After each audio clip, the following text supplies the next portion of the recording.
Hello, hello, good evening, and thank you again for joining us at GlenAllachie. Tonight, we're going to do something a little bit different. Like every distillery, we've been doing weekly events, talking about our distillery, talking about our people, talking about our products. But tonight, we wanted to try something different.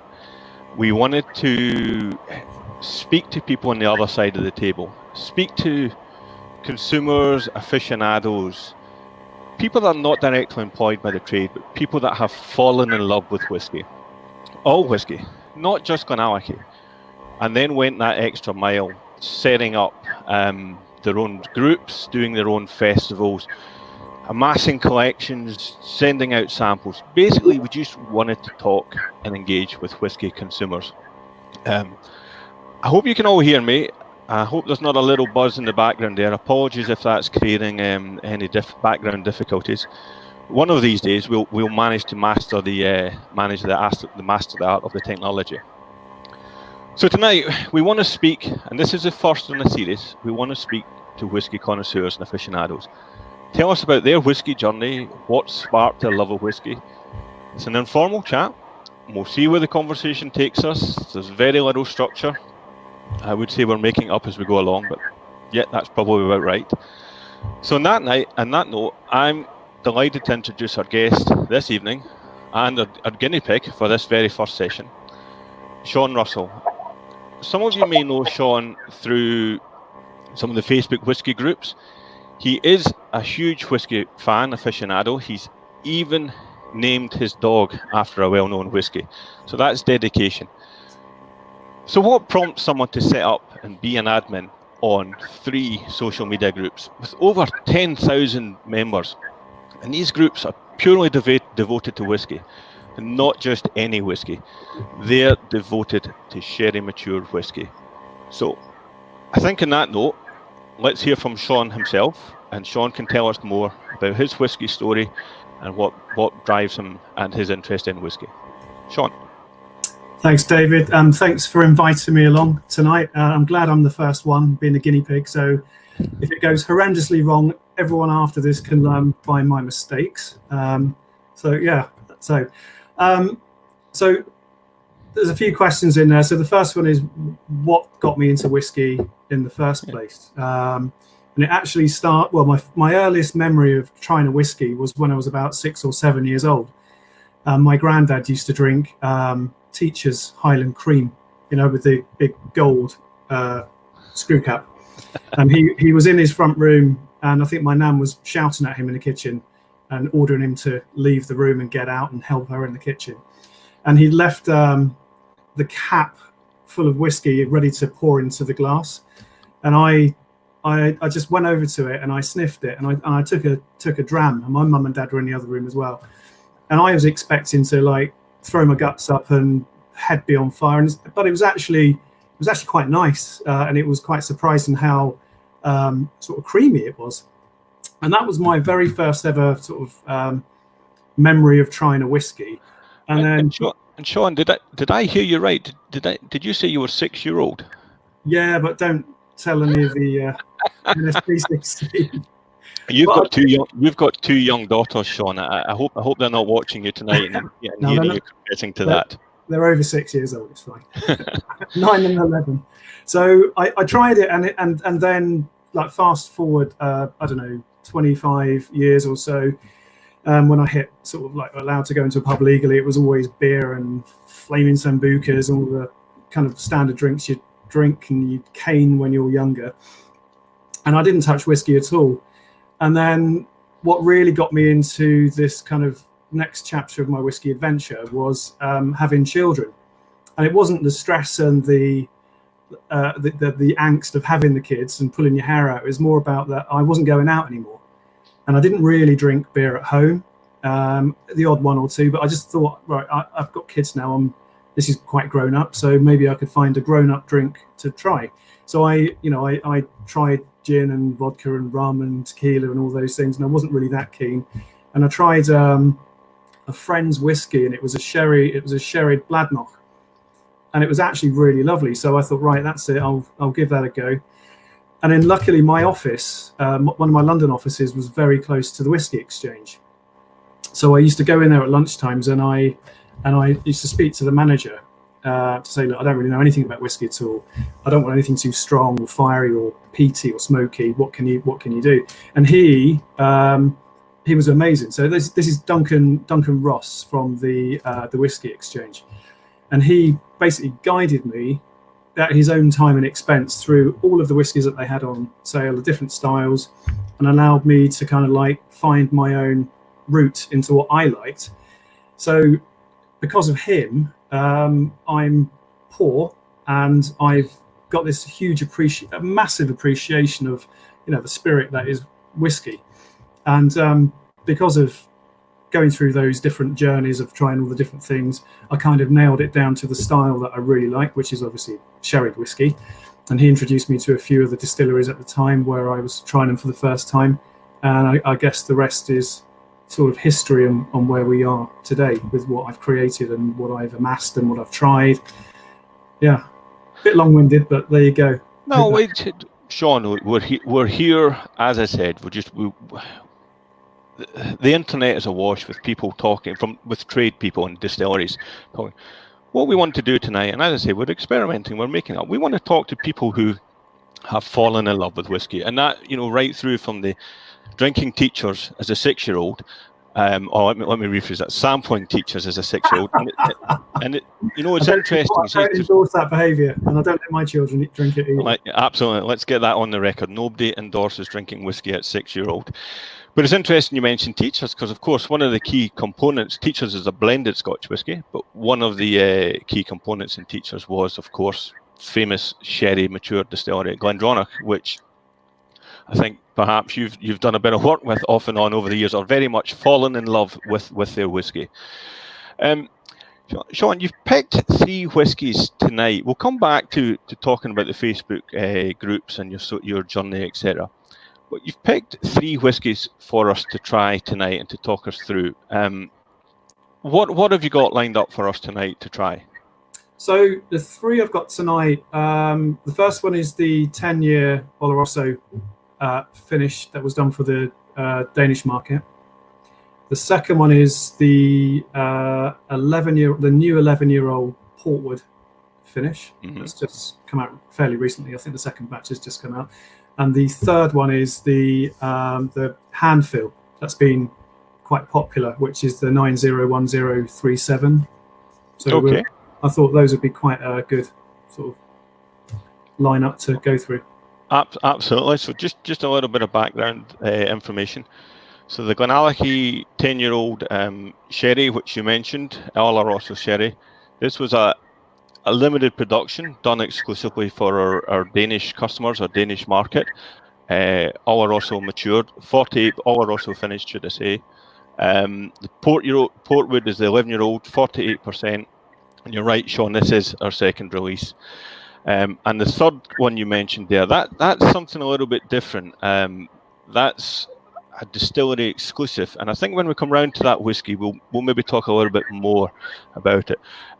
Before we move on to the first dram, because it's getting on, time to move on. Why these 3, Sean? Of all the GlenAllachies out there, what made you go for these 3? Well, I like wine finish. I mean, I like sherried whiskies. So I do like purely bourbon cask whiskies and peated whiskies as well. But I'm predominantly sherry or any wine that is fairly sweet that has a good influence on the cask for me.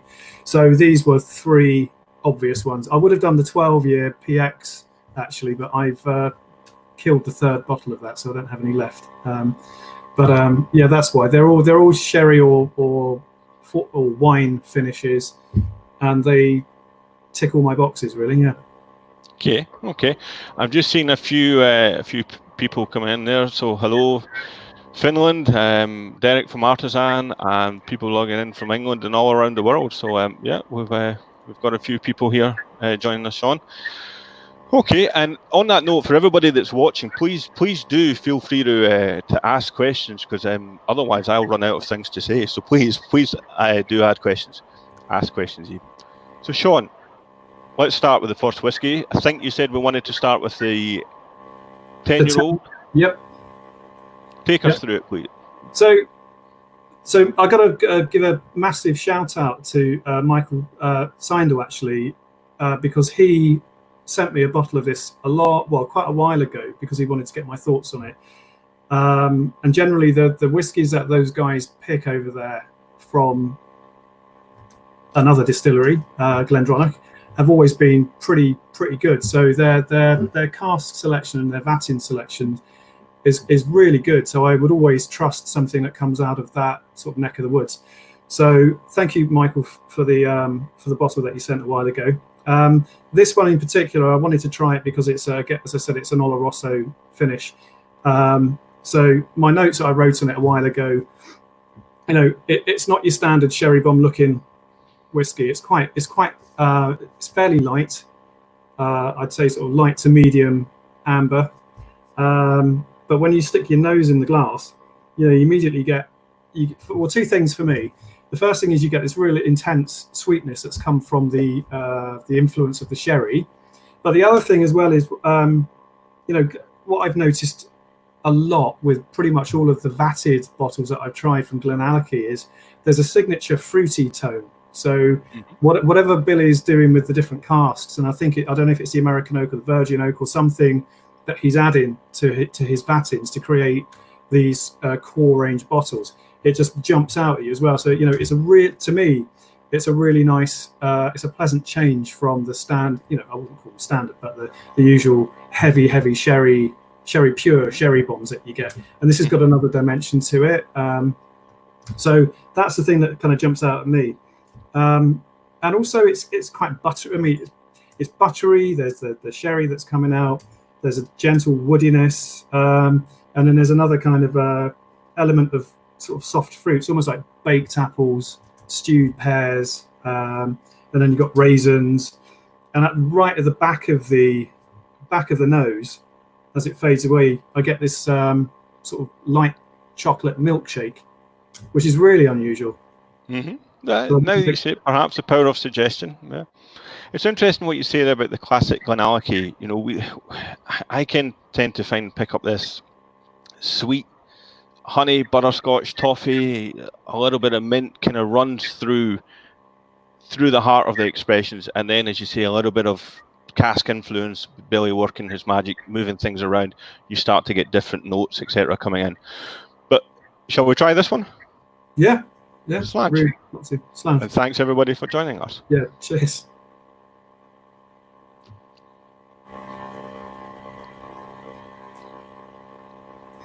So it's really sweet. I mean, there's such a lot of influence coming from that ex sherry cask, I guess, and it's actually quite buttery as well. So it's quite oily in the mouth. It's got a lovely feel. Flavor just fills across your mouth. It really does. It just covers every part of the mouth, and it holds that sweetness and lets it travel everywhere, which is fantastic. There's a really gentle sort of a white peppery warmth as well that it delivers, which is good. So it's not overpowering, and then that sweetness comes back. Mm-hmm. And I can definitely get that sweetness out of what I would say butterscotch, and again that bit of that mint or citrus note, orange coming through. I'm not getting mint so much, but I think everyone's palate's different, isn't it? So, but it just stays on the tongue for an age, and it's a proper drinking whiskey. I mean, I could drink this kind of on a well, I wouldn't say a hot summer's day, but in an evening maybe, all the way through to a cold winter. It's kind of a multitasking dram. It's good. It's really good. Oh, thank you very much. And of course, I think I've said this before, and I'm sure Billy has said it as well.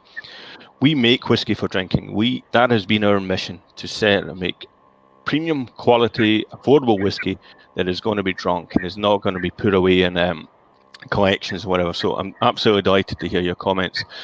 Sean, we've got a great question coming in here from Jason. What do you look for in your perfect whiskey?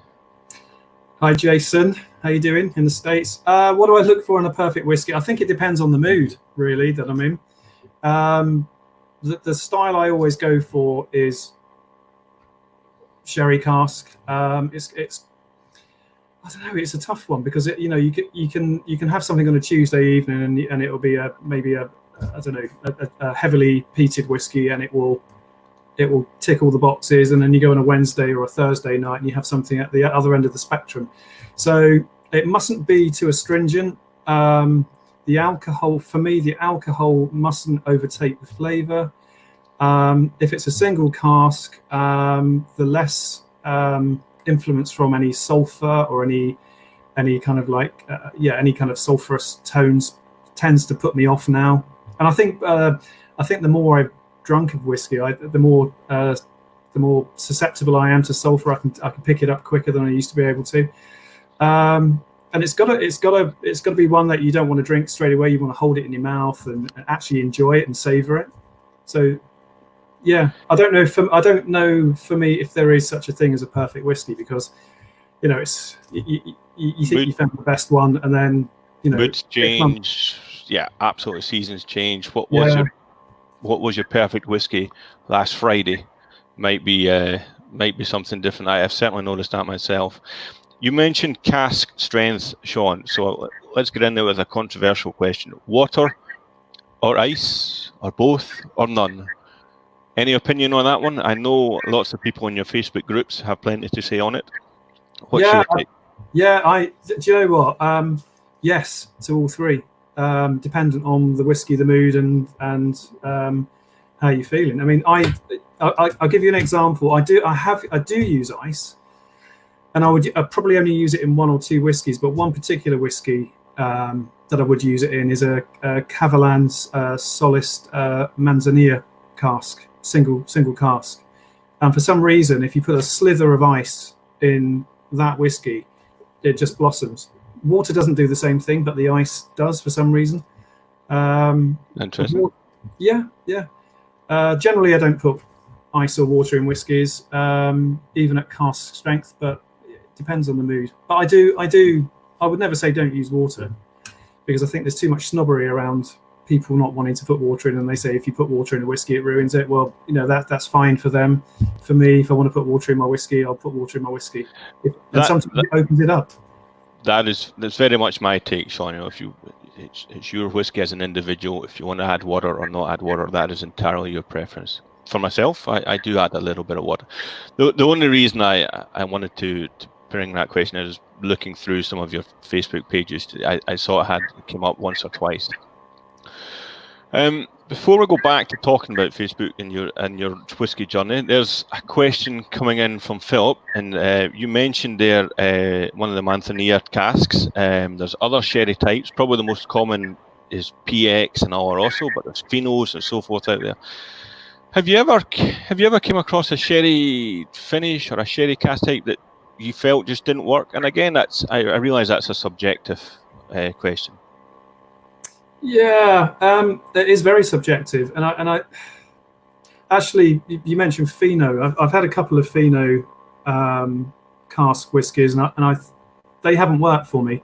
Now, whether that's because it's the sherry or what's happened with the wood and the previous spirit hasn't worked with the whiskey, or it's just that particular make, I don't know. But Fino, most of them are 99% of the time they all work, but it's more about the management of the cask and how they've actually engineered that whiskey rather than the particular previous content of the whiskey. Yeah. Of course, you're absolutely right. Whichever the cask type is, the whiskey maker should be looking for balance between that cask, wherever previously held, and the whiskey. So yeah, it's a subjective question and all sorts of answers there, but a good question. Gosh, we've got another one coming in here. Now, people drink with their eyes. Darker sherried whiskies which are darker in appearance, do they have a better body and taste? So this is a question from Ross. So he's saying discussion often surrounds darker sherry whiskey having a better body and taste. People do drink with their eyes, but what's your take on that one? Yeah, the visual side. Hi Ross, how you doing, mate?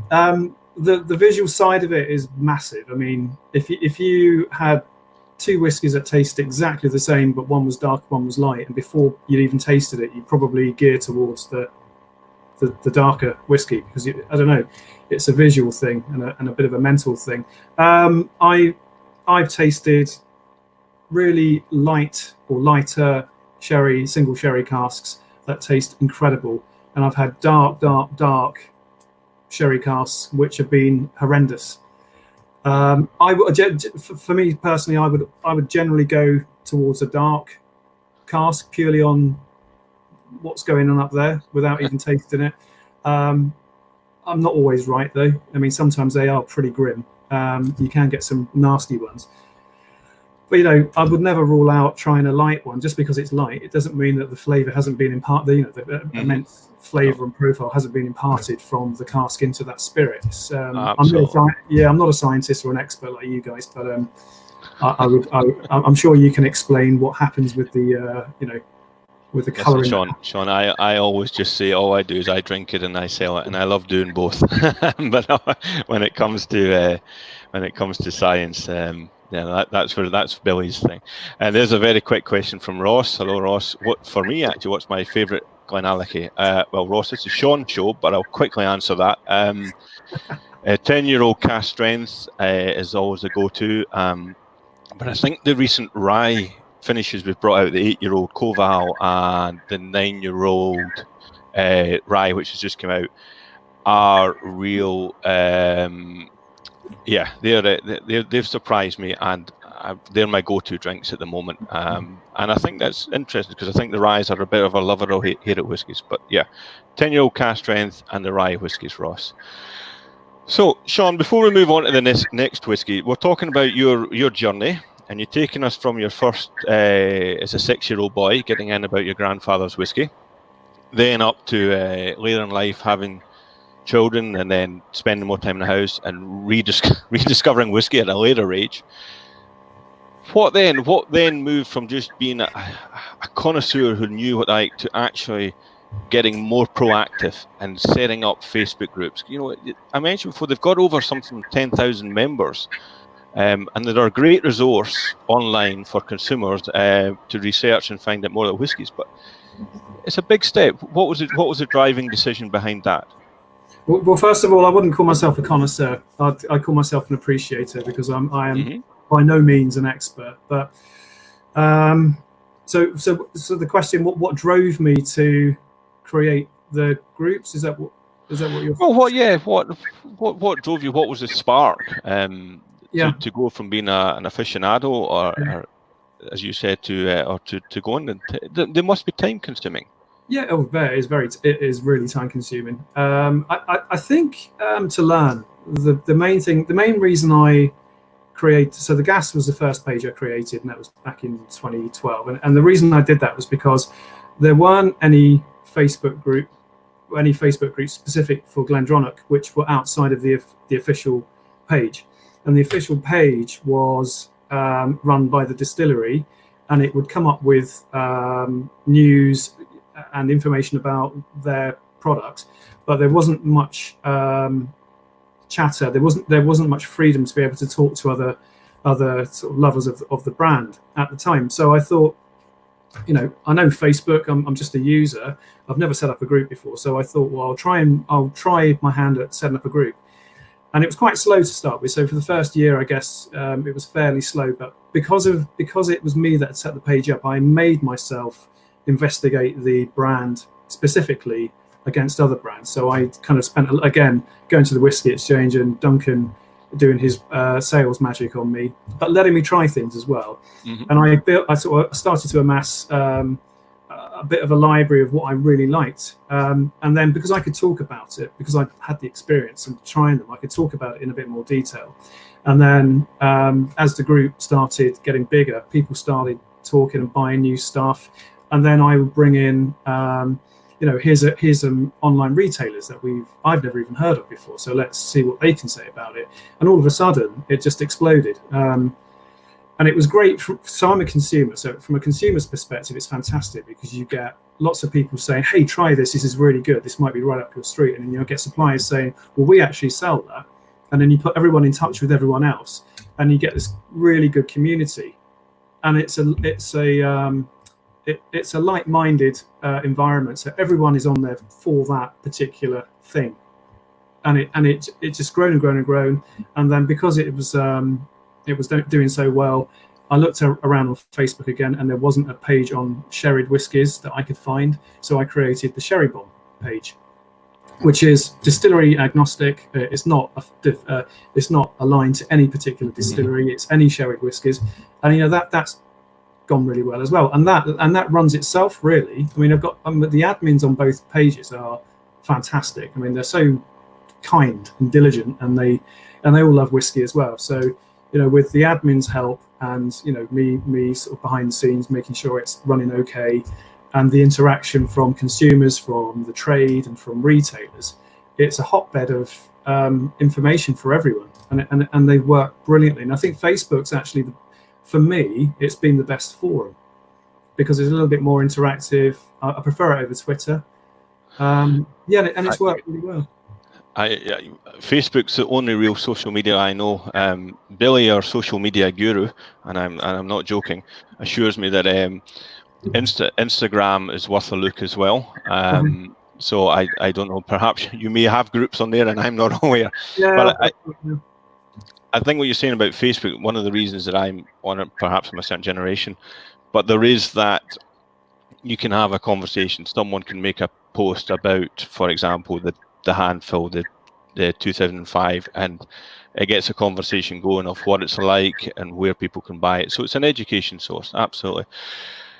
So you mentioned you've got admin there, so you have people now to help out, because initially it must have been taking up, and I've touched on this before. What would it be, an hour a night, or did you have to keep checking periodically? Well, it gets me told off quite regularly by my wife and my eldest daughter, because when you it's quite annoying, because when you run a sizable group and it becomes really active, you do have to manage it and also make sure there's no silliness going on. And generally the members on the Gas and Sherry Bomb are brilliant. They're absolutely brilliant, and everyone's really supportive, and they're behind the brand, and they add to it. It does take up a lot of time, but you can take up as much time as you want. If you really want to spend like 4 or 5 hours a day on it, it's easy to do. And when I'm writing sort of my reviews and doing my photography and investigating what's going on in the distillery or in the industry as well, then that can also take up time. But yeah, it can take a lot of time, and you do have to be quite disciplined in how much time you can lose doing it. No, I can understand that. Your tasting notes, you mentioned them, they're quite extensive. I've seen some of them you've wrote, and they're exceptionally detailed, and just commend you on those. You have a very extensive palate, and it's also, when you're doing a tasting notes, there's two aspects of it. There's one, it's been able to identify the flavors, but actually to put the name to them and put the description to them. So it's a talent to be able to put them both together. So something I'm sadly lacking, Sean. So I envy you that. What else we got? Someone's making a joke that I'm too old for Instagram. Very good, Juliet. Very good. Sean, what new distillery, apart from GlenAllachie, obviously, excites you? Now, I know this is a controversial. You're on the GlenAllachie channel, but we're talking to people on the other side of the table, and we're comfortable with it. So, what distillery out there is exciting you? I like so new as in new to my talking about it, or new as in new. The question is new distillery. So I think, to me, that would take out a lot of the bigger brands. Someone that's coming new, and using us as an example, GlenAllachie as a single malt has came from nowhere. Is there anyone else out there in that criteria? Yeah, I think Daft Mill have blown me away with some of their releases. I know Daft Mill. Absolutely fantastic. And one of my neighbours, he's got some Yorkshire whiskey. I think it's called the Yorkshire whiskey, I think, and it's only 3 or 4 years old. And I tried some of that last month, and it was really good. So I'm not familiar with that one. Yeah, I've certainly been round Daft Mill and tried some of Francis's whiskey, and you're right, absolutely exceptional whiskey. Yeah. And Bimber is pretty good as well. Actually, I tried some. I saw them at a couple of shows, and I've had a few examples of their sort of like what they're doing, but their new makes are beautiful, and their young sherry and bourbon cask whiskies are very good. So Bimber are one to watch out for, I think. all right, okay, I'll be that. Sean, I'm getting distracted. My colleagues are now trying to give me a lesson on social media and trying to explain to me what TikTok is. So I've no idea, Sean. But there's been one more question, which I think is a good one. We keep talking about how much time you're spending whiskey. It's a labour of love. What's your real job, Sean? So I work for a big media and research company called Kantar, part of WPP, and I work in the compliance and risk part of the organisation across the globe. So I'm sort of working across 120 plus countries with legal teams and our sort of senior management, making sure that we don't make big mistakes with our clients. I think the moment you mentioned 120 countries and legal teams, I think everybody suddenly understood why you have such a love and passion for whiskey. A change of scene. Yeah, it can be medicine sometimes. Sean, there's more good questions coming in, but again, time is running away. Perhaps we should turn our attention to the second whiskey you picked for tonight. Yep. So this is the 11-year Portwood finished. This arrived, so Craig did, and cheers for sending that through so quickly. I really like port cask matured whiskies, but a lot of distilleries for me don't always get it right. This is really good. So the color, first of all, is like looking at a kind of a dark sort of rosé wine almost. So that port influence on that is gorgeous. It's a really lovely color. And when you smell it, it's almost like you're getting when you've had a glass of rosé and you've emptied the glass but haven't washed it, and you've left the glass on the side, and you go back to it, and the kind of one of the notes I get from this is almost like that rosé wine that you would get left on the side. I don't know if it's because you're talking about rosé wine, but I almost think I can smell the rose coming through on that one, and a bit of spice as well. Yeah, there's definitely spice. And again, the massive thing which I like, which is a consistency across all of the GlenAllachie vatted whiskies I've had so far, is again that fruit tone comes through. So again, is that Billy playing magic with different cask types, and there's a particular American oak or a virgin oak or something that's going into the mix, given off this aroma. But it's a common theme. Or is it the distillate? I don't know. I think obviously we're working with very good distillate. I think one of the things that works to our advantages is Billy is a man that makes a decision. Billy's a man that's in the warehouses pre-lockdown, going through the casks and sampling everything and putting it together by hand, if that makes sense. It's small releases. We're a small company just getting going, so every release that Billy puts together is literally handcrafted by casks added to take it in a different flavour direction. And I think, and he's got many years of experience in doing this, obviously, and well recognised. So I think perhaps smaller releases, handcrafted, put together by Billy, is one of the reasons that lets every bottling just kind of showcase the quality that GlenAllachie can deliver. Yeah. Should we try this one, Sean? Yeah, definitely. Cheers. Sound.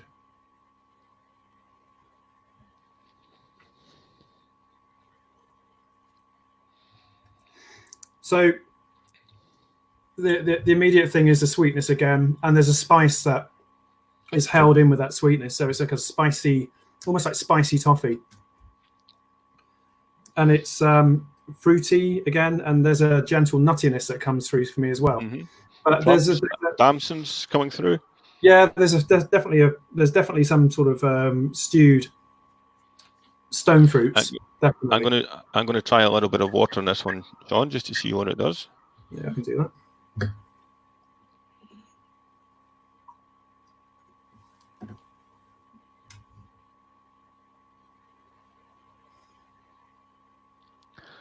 So slightly nuttier on the nose, I'd say.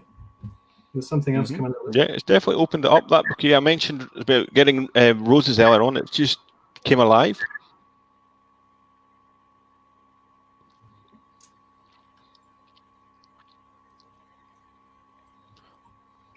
For me, and again, it's just my opinion, a little bit of water just helps that soften and expand in the mouth, a bit of flavour, and the fruit just becomes a little bit more tangible. But good. The port, I tasted the port with Billy a couple of weeks ago, I think it was, and it, you know, with port, rye, and muscatel, fantastic whiskies. Anyway, Sean, I'm digressing. This is about you, not about me talking about what I've tried. You carry on, because they're all the ones I've tasted so far. I haven't tried the muscatel. That for me was a bit of a, you know, there was a real bananas, peach, just huge explosion of fruit in the mouth.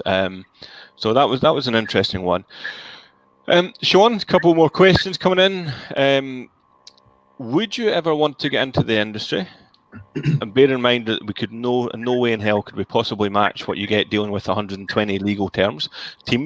What role would be the dream job?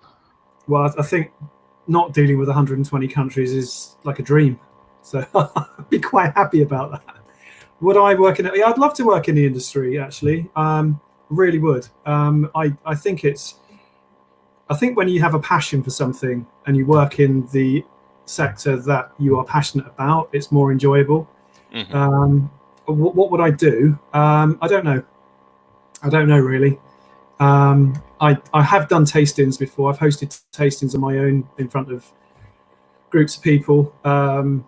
It's good. It's good fun. It's very rewarding. But if I was in the industry, I'm not quite sure. I like the writing side of it. I do like the like getting my head into a glass and just kind of writing and tasting it and creating sort of like feedback on stuff. That's what I was alluding to earlier on. When I read your tasting notes and your reviews, I can see that there's a real passion and talent there. Sean, questions are coming in. Here's a good one from Jill in Sweden. I've just ordered a 12-year-old. What do you think? What's your thoughts? The 12-year-old is our core range. It's the heart of the range. What's your thoughts on the 12-year-old? Is that the PX, the 12-year No, PX? I'm assuming that'll just be our standard. The core range. I don't think I haven't tried that. I haven't tried that many GlenAllachies. I've tried a few. The 12-year, I haven't tried yet. No problem. All right, Jill, you'll need to come back. In a few weeks' time, or go on Sherry Bomb and ask Sean that one a bit further down the line. Here's one from Time Drum Whiskey. Interesting one. Where would you like to see GlenAllachie heading? A similar trajectory to Billy's previous endeavours? Big releases interspersed with top drawer core range bottlings? Good question. I think it's healthy to have competition to other distilleries, but I think the way that I think Billy's model, maybe, I don't know what his future plans are, but I think the model that he's doing at the moment, which is single cask releases, now and again, and a good solid core range, that's for me would be what I think will prove me quite successful. If you go too far down the single cask route, then you're kind of limiting your customer base, and also you're limiting the amount of casks you have in stock as well. And if you just go down the core range, then it can be a bit, as however good they are, you can kind of limit yourself to how many people you can reach to, because there's lots of people that like single casks, and there's lots of people that like anything 46% and below, and there's lots that like both. So I think the model that you're probably following at the moment would work quite well. Maybe do what Ben Riech do, which is more experimental casks. Well, I think you'll see a lot of experimental casks coming out, I take on board your comment in, and I think Billy is very well aware that we want to get a balance. At the moment we're a young company. Our core range is not widely known.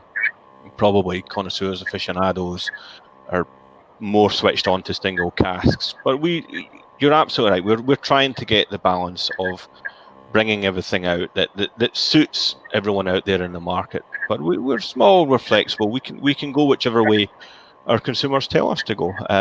Okay. There's someone commenting on the belter. As gas members will be forever grateful. That's the other gas, by the way, not our gas. Sean, what's your favourite GlenAllachie bottling to date? Oh, that's easy. It was, in fact, it was down to you, David. It was the sample of the 50th anniversary, 1978. Yes. Absolutely astonishing. I mean, really amazing. And that was probably the best. It's probably one of the best whiskies I've had for a long time, actually. It's definitely the best GlenAllachie I've ever had to date. Yeah, and it's like hen's teeth now, I think. It is like hen's teeth. Yes, it's so for anyone that might not be aware, that was our very, very first release. I think it was March 2018. We brought it out for to coincide with the 50th anniversary of the first distillation at the distillery. Sean, the good news is we do have 1978 casks at the distillery. We're in a very fortunate position although I keep talking about us being a young company, it's always worth bearing in mind that our distillery is over 50-year-old, and we have a lot of stock, aged stock, and plenty of it. So Billy's got a lot of room to manoeuvre there. Okay. Have GlenAllachie got a Sauternes cask? Yes, Adrian. We certainly do have. We definitely do have Sauternes. And Sean, you mentioned on experimentation. We're not beholden. Billy's not beholden to anyone in what direction he wants to do. We're looking at different wood types, different actual oak types, different peating levels, different yeasts. You name it. There's all sorts of experimentation out there. Even the long fermentation, we're up to 160. So there's a huge amount of activity happening out there. Okay. Just conscious of thinking of our time. Well, here's a good question. Who's been inspirational for you in your whiskey journey?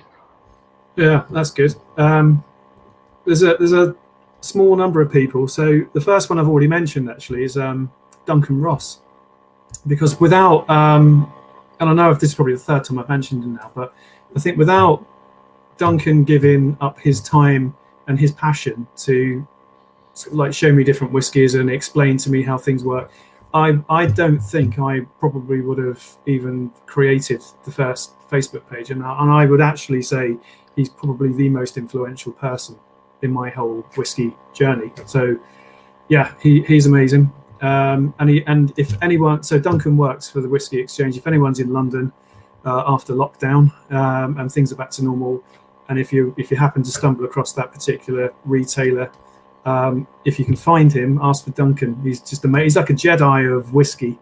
He's really good. And I'd also say Ian Chang from Cavalan as well. So Ian,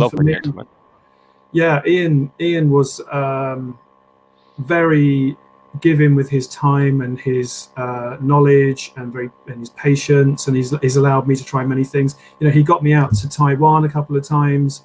So from an experiential perspective and also from a knowledge perspective, he's been incredible, absolutely incredible. And I've seen behind the scenes of how they do things out there, which differs, it can differ from what they do, how they do it in Scotland. So, that's a really kind of real golden nugget of knowledge I've sort of gleaned from him. I'd also say Rachel Barry, beyond any doubt, because Rachel, apart from doing what she does with all of her knowledge, she's actually really lovely, and she's also very patient, and she's happy to share knowledge and information, and she's very giving. And people like that in the industry are becoming few and far between, I think. There's a few. There's yeah. I think it's interesting. These names you're mentioning there. I've had the fortune to meet most of them myself, and all lovely people. And behind the scenes, there is a huge amount of the distilleries helping each other and people chatting across distilleries and various things. So, and it's good to hear that you've met some of these people as well. Sean, it's 7:45. We haven't even got on to the third whiskey. Right, let's do it quick. So this is the Hamfill 901037. For visual purposes, look at that. That's incredible, isn't it? So, absolutely. Now, the story on this one is actually, as Sean said, the hand fill, which was exclusive to the distillery. But due to the unfortunate COVID scenario and the distillery, we closed the distillery shop, and we could have reopened it and done online sales and so forth, but we made the decision that the local retailers were having an exceptional difficult time with the tourist traffic collapsing. So we made our hand fills and distillery exclusives available to the local retailers. And they were hand bottled by Richard Beery, our operations manager and distillery operations director and distillery manager. And you're right, Sean. I was almost going to say it's a belter. So talk us through this one. So I bought this partly because I really wanted to try it, and I'd heard so many good things, and also for the percentage of the funds that go to charity, which is a really good idea and a good cause. So for me, this isn't a comparable to a lot of other sherry bombs I've had. This is quite in your face.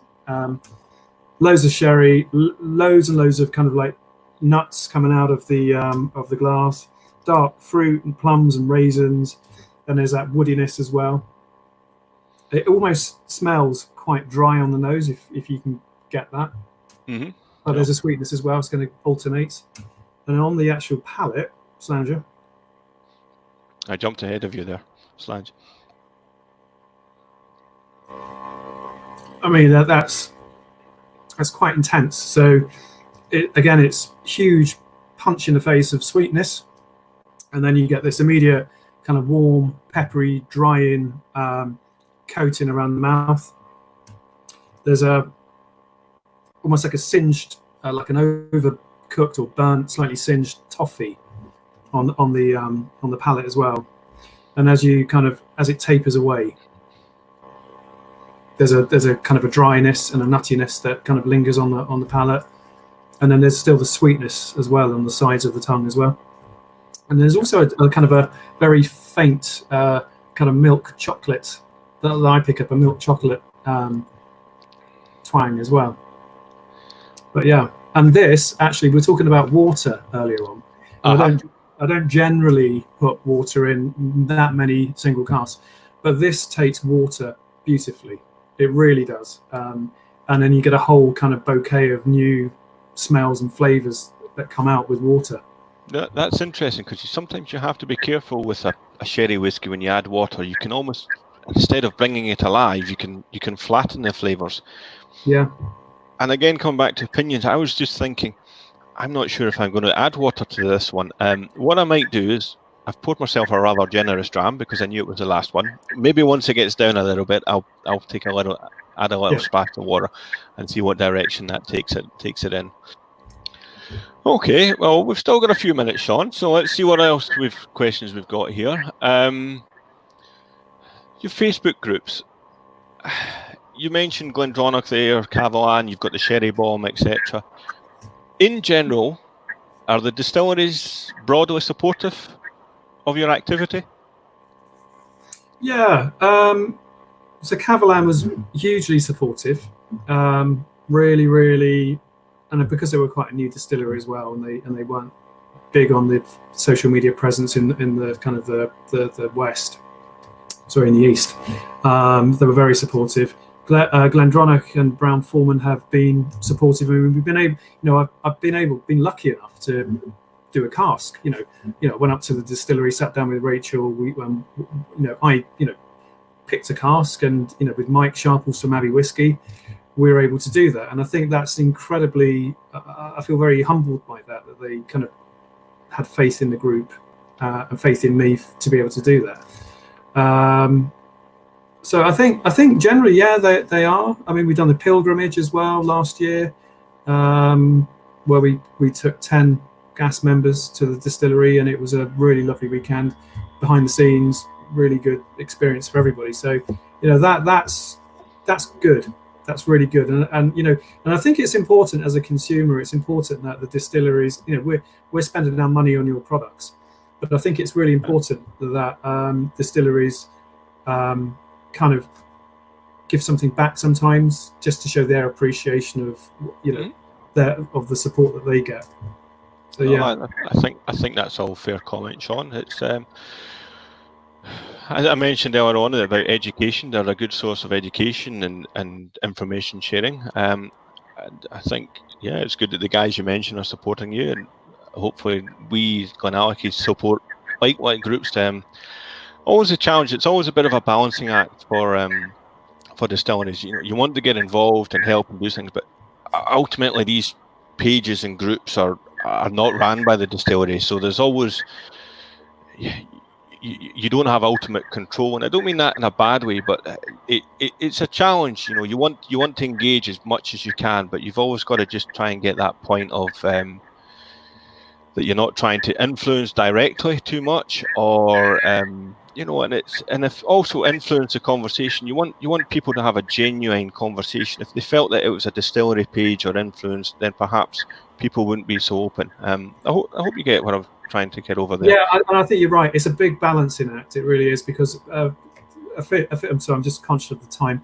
Official distillery pages are great, but they don't really allow for people to express themselves how they want to express themselves. And I think with fan-based pages, those pages actually allow people to relax a bit, more banter, a lot more chatter, and it's dynamic. It's constantly churning over, so we're not waiting for official releases or official information to appear, because there's so much communication going on already. I think the one thing is, if it's run right, if it's run properly, and most of these pages are, it's an amazing marketing tool, like free marketing tool for the distillery, because what the pages are actually doing is they're drawing more people in. They're allowing those people to speak freely. And if I don't like something, I'll say I don't like it. I mean, not everything that I try on pages I like.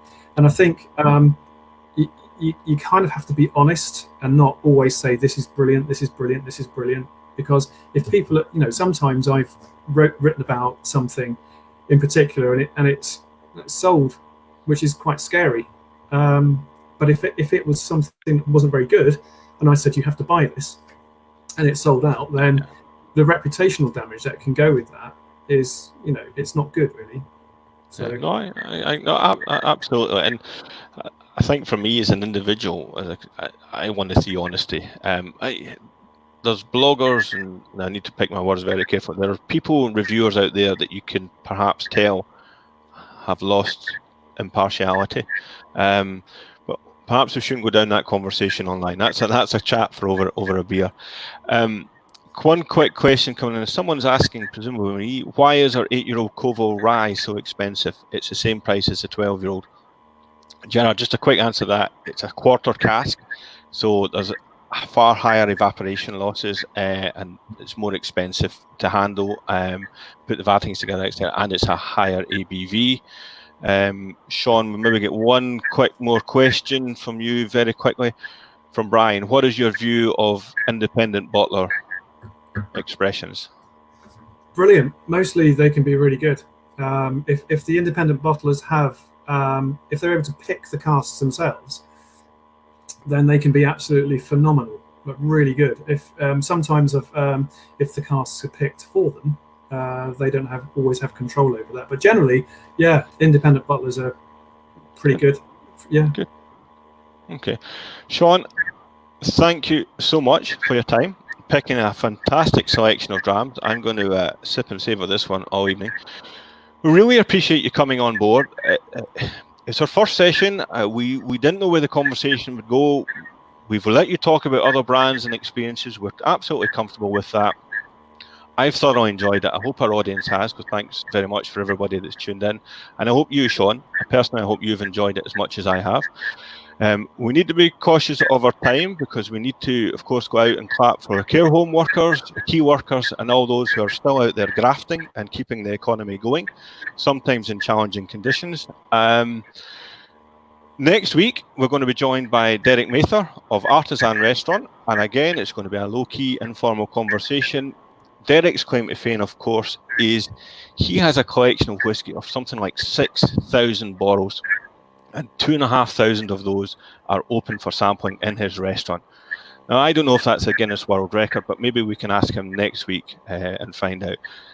Everybody, Sean, thanks again for joining us. Thanks, David. Here's to the NHS. Cheers, Slange. Cheers. Goodbye. Goodbye.